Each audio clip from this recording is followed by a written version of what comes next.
Checkpost পার করে দেয়, কারণ সে চেকপোস্টে গেলে তার তো জুনিয়র তাকে তো মানে চেক করবে না গাড়ি, কেউ জানে স্যারের গাড়ি, এবং ওইখান থেকে সে চালান করে এনে সে বিভিন্ন জায়গায় জয়পুরহাটে সে সাপ্লাই দেয় বর্তমানে।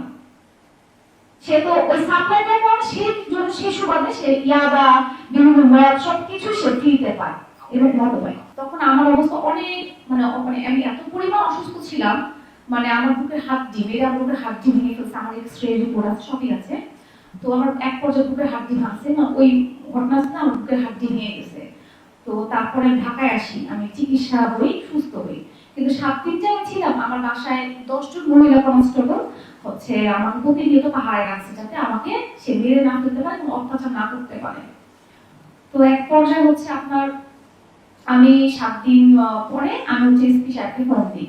তো উনি আমারে বললো যে কিভাবে, এখন আমরা তো সবসময় আপনাকে এভাবে পুলিশ চেকপোস্ট রাখতে পারবো না, আপনার কোনো দিচ্ছেন ভিতর। তখন আমি তাহলে বললাম যে ঠিক আছে আমি বাসায় মানে আমার বাবার বাসায় যাবো, আমি সুস্থ হয়ে আমি আসবো। তো এক পর্যায়ে যখন আমি চলে আসি, সে বিভিন্ন সময় মানে আমি যখন আসি তখন আমাকে আমি এসপি মহোদয়ের কাছে বলে এবং মহিলা কর্মচারীদের মাধ্যম ধারায় আমি বাসে উঠি এবং সুস্থভাবে ঢাকায় এসে আমার বাবার বাসায় পৌঁছাই এবং আমি বিভিন্নভাবে চিকিৎসা নিই। তো ঢাকায় আসার পর সে বিভিন্ন ভাবে আমাদের হুমকি ধামকি দেয়, আমার নামে মামলা দিবে, আমার বাবার নামে মামলা দিবে, মিথ্যা মিথ্যা মামলা দিবে, সে এগুলো বলে আমাকে প্রতিনিয়ত অত্যাচার করে। সে যে ঢাকায় আসে দেখেন আমার বাচ্চা যে আছে দুটো ঈদ গেছে, সে কিন্তু কোনো খোঁজ খবর নেয় নাই। আচ্ছা আমার সাথে কোনো সমস্যা, আমি তো অন্যের মেয়ে, আমার বাচ্চাটা তো অন্য কেউ না, ওরই তো বাচ্চা। তো ওই কিন্তু কখনো খোঁজ খবর নেয় নাই আমার বাচ্চাদের কয়েকদিনে।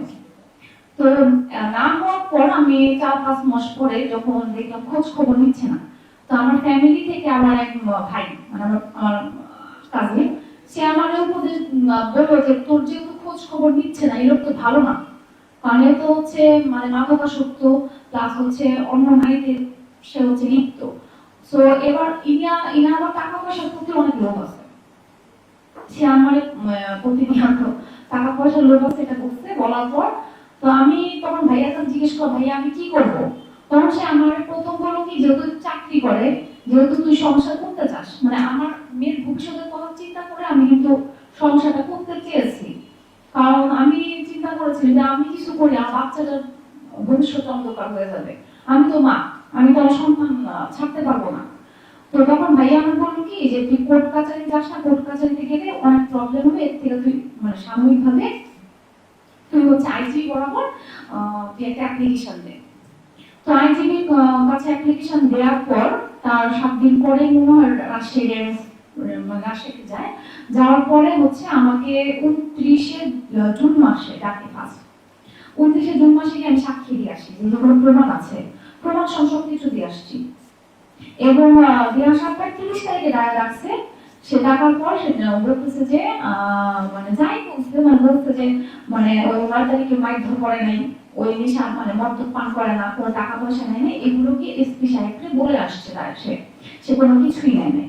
তো এগুলো বলা সে সাক্ষী দিয়ে আসছে, সাক্ষী দিয়ে আসার পর আমার যাই হোক যেভাবেই হোক সে আবার হুমকি দিচ্ছে যে আমার অ্যাসিড দিয়ে আমার মুখ পুরো দিয়ে আমার অ্যাক্সিডেন্ট করাবে, এগুলো বলানোর পর তখন আমি আমার পরিবারকে জানাই।